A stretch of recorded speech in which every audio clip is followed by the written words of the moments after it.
And here, your dollar amount of how much you're earning or how much you just recently earned after your last ride would be right here.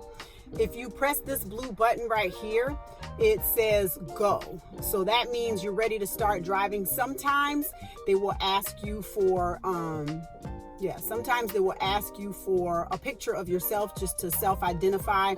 At first, of course, you're going to fill out all the information. I'm going to give you my referral code for you to use. So you can use my referral code if you want to get started.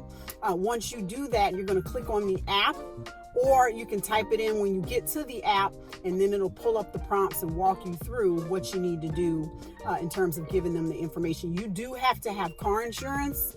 You do have to have registration. You do have to have a driver's license, and you do need to be at least 21. I think you can do it if you're 18.